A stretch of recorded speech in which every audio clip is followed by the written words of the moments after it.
တခါတလေကလစ်စစ်ဆော့ရတာညီးငွေလာတဲ့အခါစိတ်ပြေလက်ပြောက်ဖြစ်အောင်ဆိုလိုသို့မဟုတ်စကွက်တွေနဲ့ဆော့လို့ရမယ်ဝူကန်းလေးတွေနဲ့မိတ်ဆက်ပေးပါရစေပထမဆုံးနှခမ်းကတော့ကျိုးဆွဲပြီးတိုက်ခိုက်ရတဲ့ကြိုက်တဲ့ဘလိုတို့အတွက်ဇုံမီကြီးကြီးတွေကိုကျိုးဆွဲပြီးတော့ဖိုက်ရမယ်ခံပဲဖြစ်ပါတယ်ကျိုးဆွဲပြီးတိုက်ခိုက်လို့ရမယ်အပြင်ဘုံကိုပါအသုံးပြုပြီးတိုက်ခိုက်လို့ရပါသေးတယ်ကျိုးမဆွဲတဲ့ရင်တော့ကိုပြန်ချခံရမှာဖြစ်ပြီးတော့ game over ဖြစ်သွားနိုင်ပါတယ်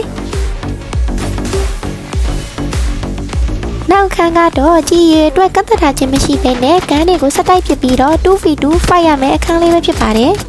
မြင်တဲ့အတိုင်းမြားတွေကိုအော်တိုပစ်လို့ရမှာဖြစ်ပြီးတော့ဆော့လို့အရင်ကောင်းတဲ့အခန်းလေးတစ်ခန်းပဲဖြစ်ပါတယ်နော်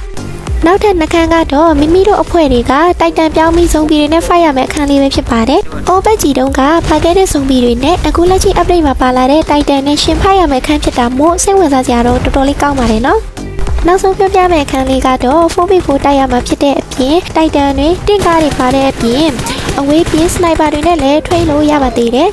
။မောင်ဝေးလေးပြောပြတာ